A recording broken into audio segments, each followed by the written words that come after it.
ಮಹಾರಾಷ್ಟ್ರ ಮುಖ್ಯಮಂತ್ರಿಗೆ ಸಿಎಂ ಸಿದ್ದರಾಮಯ್ಯನವರು ಪತ್ರವನ್ನು ಬರೆದಿದ್ದಾರೆ. ಕೊಯ್ನಾ ಜಲಾಶಯದಿಂದ ನೀರು ಹರಿಸುವಂತೆ ಅವರು ಪತ್ರವನ್ನು ಬರೆದಿರುವಂಥದ್ದು. ನಿಮ್ಮ ಅಧಿಕಾರಿಗಳಿಗೆ ದಯವಿಟ್ಟು ನೀವು ನಿರ್ದೇಶನವನ್ನು ನೀಡುವ ಮುಖಾಂತರ ನೀರು ಹರಿಸಬೇಕು ಅಂತ ಮುಖ್ಯಮಂತ್ರಿಗಳು ಪತ್ರವನ್ನು ಬರೆದಿದ್ದಾರೆ.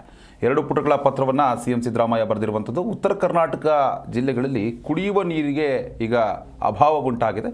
ಹೀಗಾಗಿ ಕೊಯ್ನಾದಿಂದ 2 TMK ಉಜ್ಜಿನಿಯಿಂದ 1 TMC ನೀರನ್ನು ಬಿಡಬೇಕು ಅಂತ ಅವರು ಮನವಿಯನ್ನು ಕೂಡ ಮಾಡಿರುವಂಥದ್ದು. ಸಂಬಂಧಪಟ್ಟ ಅಧಿಕಾರಿಗಳಿಗೆ ನಿರ್ದೇಶನ ನೀಡುವಂತೆ ಪತ್ರವನ್ನು ಬರೆದಿದ್ದಾರೆ. ಉತ್ತರ ಕರ್ನಾಟಕದ ಬೆಳಗಾವಿ, ವಿಜಯಪುರ, ಬಾಗಲಕೋಟೆ, ಕಲಬುರಗಿ, ಯಾದಗಿರಿ ಮತ್ತು ರಾಯಚೂರು ಜಿಲ್ಲೆಗಳು ಕುಡಿಯುವ ನೀರಿನ ತೀವ್ರ ಅಭಾವವನ್ನು ಎದುರಿಸ್ತಾ ಇವೆ. ಹಿಂದಿನ ಸಂದರ್ಭಗಳಲ್ಲಿ ಬೇಸಿಗೆ ವೇಳೆ ಜನರು ಮತ್ತು ಜಾನುವಾರುಗಳು ಕುಡಿಯುವ ನೀರಿನ ಅಗತ್ಯತೆಗಳನ್ನು ಪೂರೈಸುವುದಕ್ಕೆ ಕೃಷ್ಣಾ ನದಿಯಿಂದ ನೀರನ್ನು ಬಿಡುಗಡೆ ಮಾಡಲು ಮಹಾರಾಷ್ಟ್ರ ಸರ್ಕಾರ ಸಕಾರಾತ್ಮಕವಾಗಿ ಸ್ಪಂದಿಸಿತ್ತು.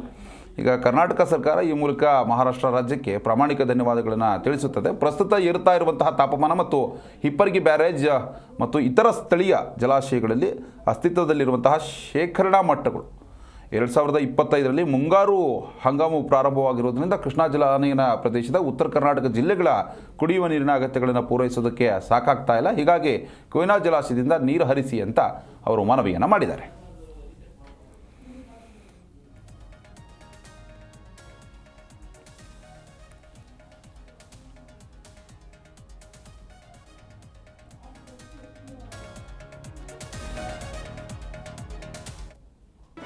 ಜಿ ಕನ್ನಡ ನ್ಯೂಸ್ ಈಗ ನಿಮ್ಮ ಮನೆಯಲ್ಲೇ ನೋಡಿ. ಎಲ್ಲ ಕೇಬಲ್ಗಳಲ್ಲಿ ಈಗ ಲಭ್ಯ.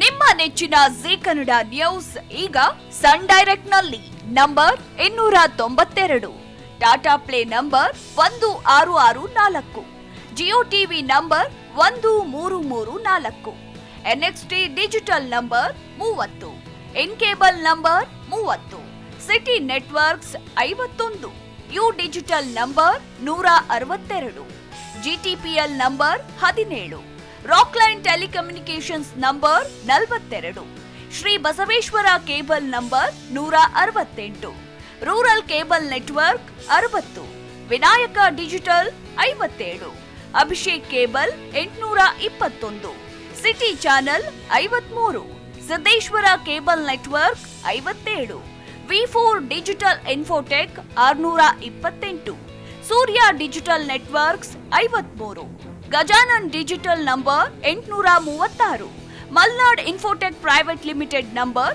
56, Metrocast number 830, Victory Digital number 167ರಲ್ಲಿ ನೋಡಿ ಆನಂದಿಸಿ.